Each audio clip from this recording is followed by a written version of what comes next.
시골교회 김 집사님이 있었는데 숫기가 없는 집사님이었습니다.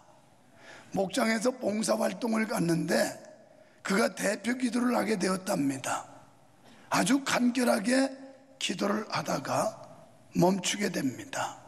사람들은 주여 주여 하고 기다리고 있는데 잠시 뒤에 그때 물 위를 걸으신 그분의 이름으로 기도합니다.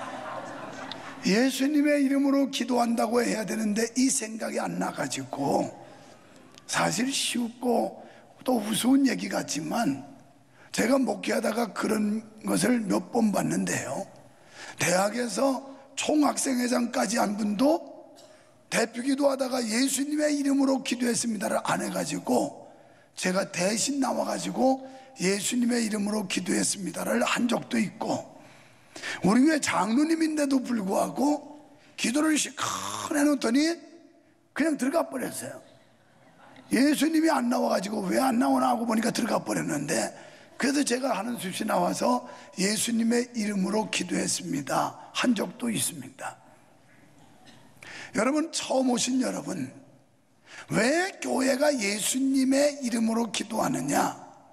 하나님과 우리 사이의 중보자가 예수님이 되셨고, 그 어떤 이름으로 기도해도 하나님 앞에 우리가 기도가 상달될 수 없기 때문에 우리의 중보자 되시는 예수님의 이름으로 기도한다는 말을 꼭 붙이게 되는 겁니다. 그런데 긴장하고 당황하다 보면 그 생각을 까먹을 때가 있는 거예요. 그리고 앞이 캄캄해가지고 예수님 생각이 안 나는 거예요. 돌아가신 친정아버지 생각나고 돌아가신 시아버지 생각만 나지 예수님 이름이 생각이 안 날 때가 있더라는 거죠. 여러분, 잠언 18장의 내용은 개인과 이웃 그리고 공동체에서 화목하라는 말씀을 했어요. 그렇습니다. 우리의 말에 가와 만사성이라는 말이 있어요. 가정이 화목하면 만사가 다 이루어진다는 말 아니겠어요? 마찬가지로 교회도 화평하고 화목하면 은혜가 넘치게 되고, 은혜 있는 교회는 이렇게 부흥되는 줄로 믿습니다. 그래서 우리는 화목하고 화평하라는 거예요. 절대 다투면 안 돼요. 싸우면 안 돼요. 분쟁이 일어나면 안 돼요. 이건 누가 좋아하느냐? 마귀가 좋아해요. 여러분, 집구석에서 막 아웅다웅하고 울근불근하고 그러면 행복이 있습니까? 없잖아요. 가정도 그렇듯이 교회도 마찬가지예요. 그래서 이렇게 교회에서 아름다운 화목과 화평을 이루어야 되는데, 오늘 19장으로 넘어오면서 이 말씀은 대인관계에서 대사회관계에서 믿는 자들인 우리가, 성도가 어떠한 미덕을 지켜야 될 것인가에 대한 말씀을 하고 있는 겁니다.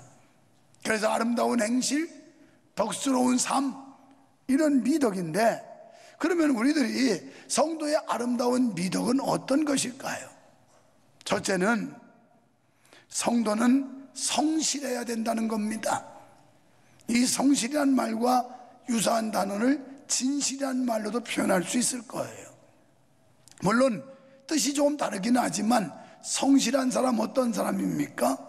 누가 보든지 안 보든지 자기에게 주어진 일을 충성되게 잘 감당하는 사람을 성실하다고 그래요.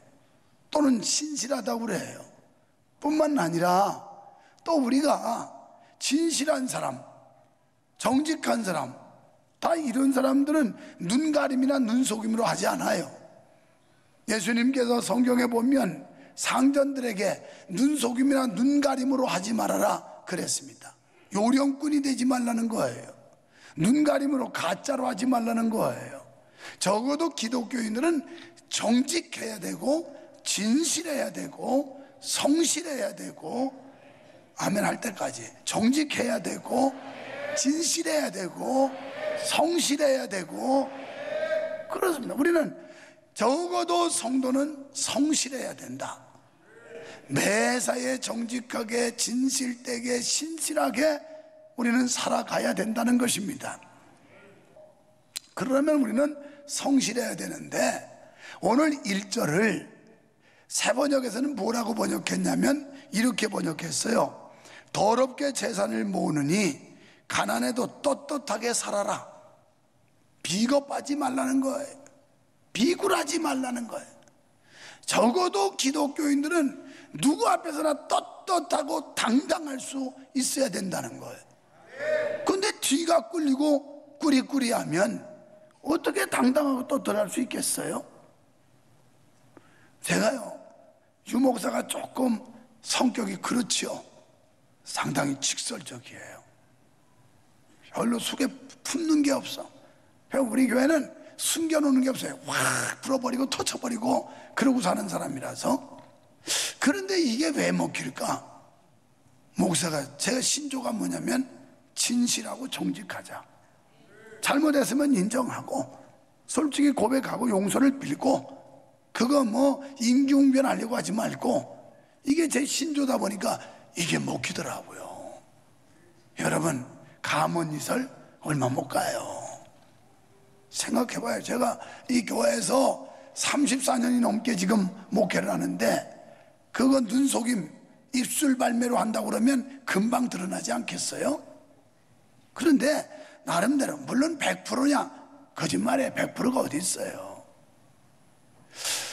누가 제 방에 무슨 망고 주스라고 그러는데 100% 과즙액이 써 있더라고. 그래서 이건 순수하게 그냥 잡것이 하나도 안 들어가고, 그래서 100%인가 보다 하고 가만히 한번 읽어봤어요, 성분을. 그랬더니 다른 거에 비해서는 그래도 이 순도가 높은데, 그래도 거기에 몇 개가 좀 들어갔더라고. 들어가기는 물도 좀 들어가고 100%가 없어요. 그러나 100%의 근사치에 갈 수 있다면 그 사람 잘 사는 사람이에요. 그 사람의 성실성과 진실성과 정직감이 100%의 근사치에 갔다면 최선을 다한 삶이라 저는 그렇게 평가하고 싶어요. 완전할 수 없죠. 이 지구상에 온전한 인간이 누가 있겠어요? 다 허물도 있고 잘못도 있고 실수도 있지만, 그러나 비교적 다른 사람에 비해서 그래도 월등하다, 이 정도는 인정받아야 되는 거 아니에요? 우리가 그렇게 성실하게, 그러니까 더럽게 재산 모아서 살지 말고 가난하더라도 떳떳하게 살라는 거예요. 이 말은 불의하게 재산을 모으고 그 재산으로 출세의 발판을 삼으며 높아진 지위를 이용하여 가증되고 거짓되며 부정하게 사는 것보다 차라리 가난하게 사는 게 낫다는 거예요. 왜? 세상에 얻은 권력과 명예와 재물, 이거 가지고 하나님을 반역하고 하나님을 등지고 사는 것보다는 차라리 이런 게 없을지라도 여호와를 경외하며 사는 게, 그게 축복이라는 거예요. 왜요? 하나님이 외면하고 제멋대로 살다가는 언젠가는 심판받을 거니까. 언젠가는 그날이 온다니까요. 성도는 가난하지만 성실하게 살아야 할 줄 믿습니다. 5절에 보니 거짓말하는 자는 벌을 면치 못한다 그랬어요. 사람이요, 극단적인 상황을 만났을 때 그때 비굴하지 않고 거짓말하지 않고 끝까지 정직할 수 있다는 거 쉬운 거 아니에요. 왜냐하면 그거 순간만 한번 거짓말 시키면 덮어질 것 같은 상황인데, 이걸 한번 거짓말만 하면 될 걸 거짓말 안 한 것 때문에 고난이 오고 어려움이 온다고 생각하면 여러분 어떻게 결정하시겠어요? 쉽지 않아요. 누구나 그냥 아이고 우선 먹기는 꽃감이 달다고 그냥 한번 거짓말하고 다음부터 안 하면 되지 뭐. 누구나 이 얕은 생각을 갖기 쉽다니까요. 쉬운 게 아니에요. 우리가 정말 곤란하고 힘든 상황에서 그래도 끝까지 정직하려고 몸부림친다는 거, 이거 보통 믿음이 아니에요. 그런데 성경은 그렇게 살으래요. 누구든지 존귀케 되기를 원하는 사람은 작은 일일지라도 최선을 다해서 성실하게 감당해야 될 줄로 믿습니다. 특히 은사나 능력이 있다 해도 주의 뜻에 성실하지 못한 사람은 불법을 행하는 자로서 바깥 어두운 데로 쫓겨날 수밖에 없습니다. 여러분 뭐 굉장한 역사를 이루고 귀신을 쫓아내고 병든 자를 고치고 별짓 다 했는데 예수님께서 마지막 날 불법을 행한 자야, 바깥 어두운데 내쫓아라. 불법을 행하면 안 된다는 거예요. 편법, 이런 것들은 하나님 앞에 통하지 않는다는 거예요. 정직하고 진실하고 성실하고 이렇게 살라는 거예요. 이렇게. 그럴 때 세상을 변화시킬 수 있고요. 이런 사람 무서운 사람이에요. 세상도 그런 사람은 무서워해요. 권력자들도 무서워해요. 진실하고 성실한 사람을. 성도 여러분, 성도의 아름다운 미덕 가운데 지혜로움이 있어야 해요. 그런데 성경에 보니까 이 지혜는 여호와를 경외할 때 받을 수 있다라고 성경은 말씀해요. 마태복음 25장 1절로 13절에 보면 열처녀 비유가 나오죠. 다 등을 들고 있었어요. 그런데 지혜로운 5처녀만 신랑을 맞이했고 천국 혼인잔치에 들어갔어요. 지혜가 이런 차이가 있는 거예요. 어쩌면 이 교회 안에 다 명성교회 다닌다고 나도 크리스찬이라고 종교 안에 쓰기도 하고 이럴 겁니다만은 유감스럽게도 여기도 알곡이 있는가 하면 쭉정이도 있어요. 알곡하고 쭉정이는 겉보기에는 비슷해요. 그런데 차이가, 무게의 차이가 있고, 그 다음에 껍질을 벗겨보면 알아. 나는 촌놈이에요. 충청남도 공주군 정안면 북계리 245번지에 태어난 사람이에요.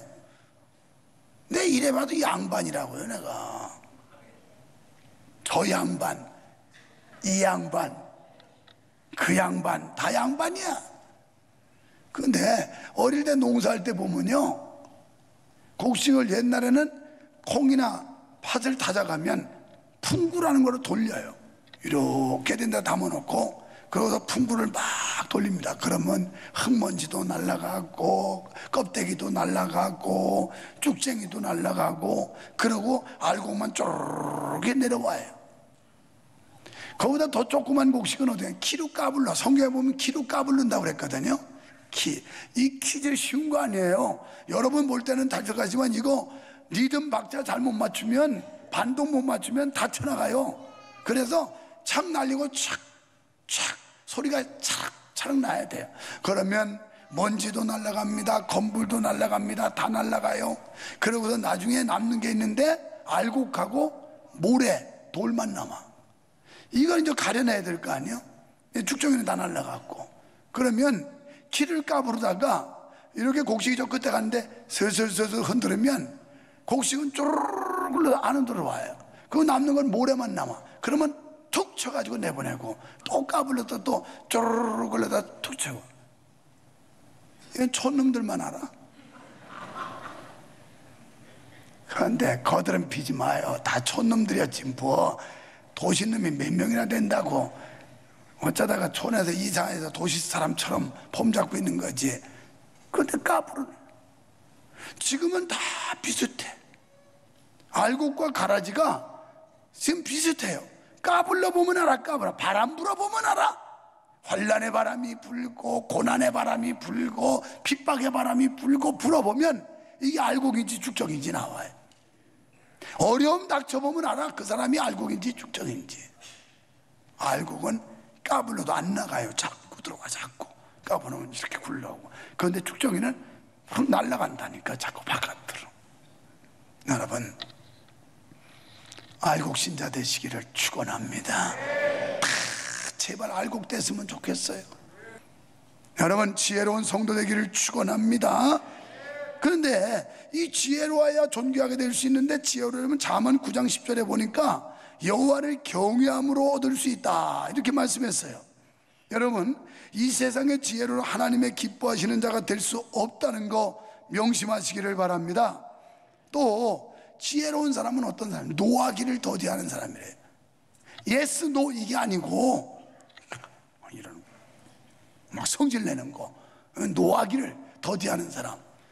자기 억제, 자기 조절, 감정 억제 잘하는 사람, 이 사람이 용사보다도 낫대요. 여러분도 교회 생활하다 열받을 때 있죠? 그죠? 목사 설교 듣다가도 막 열뻗칠 때 있죠? 그런데 그때 감정 억제를 잘해야 돼. 그지? 아니, 그렇지? 그거 못하면 넘어지는 거야, 그냥. 그 순간, 그거 자기 억제, 자기 조절, 감정 조절 못하면 그래요.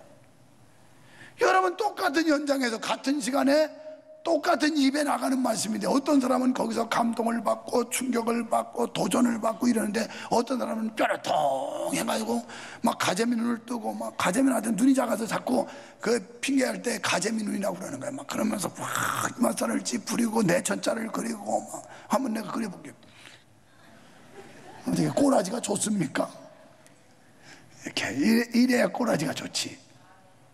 여러분, 바로 우리는 자기 감정을 조절하고 자기를 잘 누를 수 있는 사람, 용사보다 나은 사람이래요. 이게 지혜로운 사람이에요. 두 번째는 긍휼을 베푸는 삶이에요. 이제 시작한 지 1시간 됐어요. 우리는 원래 11시 10분에 시작해요. 주일 예배 한 2시간은 드려야 되는 거 아니에요? 무슨 1시간 30분도 안 되는데 들떡들떡 하는 사람이 있으면 그 문제가 많죠. 아니, 오늘 방문하신 분들 말고, 방문하신 분들은 이게 언제 끝났지? 그럴 리가 없어요. 내가 볼 때는 이분들이, 이야, 재밌다. 뭐, 시간 가는 줄도 뭐, 벌써 1시간 됐나 보지? 막 이러면서, 지금 대부분 표정들이 그러세요, 그분들이. 하나님께서는 우리가 죄 가운데 종노릇해서 참아 볼 수가 없었어요. 죄로 말미암아 멸망하는 것을 참아 볼 수가 없었어요. 그래서 하나님은 독생자 예수 그리스도를 십자가에 달리도록 내주셨어요. 이게 하나님의 긍휼이에요. 우리를 불쌍히 여겨서 예수 그리스도 독생자를 이 땅에 보내주셨다는 거예요. 우리는 긍휼을 받은 사람들이에요. 하나님께로부터 불쌍히 여김을 받은 사람인 줄 믿습니다.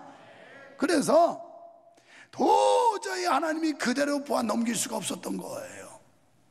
우리를 긍휼히 여기사 구원해 주셨는데, 그러므로 우리는 우리의 삶을 통해 이 긍휼을 입은 자로서 드려야 되는 거예요. 그것이 곧 우리가 추구해야 할 온유한 삶, 긍휼을 베푸는 삶인 줄 믿습니다. 그러니까 하나님이 우리를 긍휼히 여겨주신 것처럼 우리도 성도 간에 이웃을 긍휼히 여길 수 있는, 그러니까 안 되게 생각하고 불쌍히 여기고 이런 마음에 긍휼히 여겨줘야 된다는 하나님의 긍휼, 우리를 불쌍히 여기사 구원해 주신 것처럼 우리도 우리보다 약한 사람을 긍휼히 여겨줄 수 있다는 거예요. 우리는 가장 불쌍한 자를 돌아보는 일에 외면하면 안 될 줄 믿습니다. 가난한 자를 불쌍히 여기는 마음이 온유한 마음인 줄 믿으시기 바랍니다. 고린도전서 13장 3절에 내게 있는 모든 것으로 구제하고 내 몸을 불사르게 내어줄지라도 사랑이 없으면 아무 유익이 없대요. 사랑으로 해야 된다는 거예요.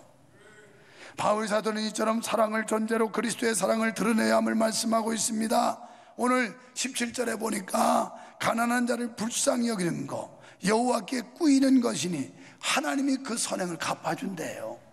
우리가 남을 자꾸 배려하고 도와주는 거, 이거 우리가 수지 맞는 거예요. 그분들이 수지 맞는 게 아니라 우리가 수지 맞아요. 우리가. 할렐루야.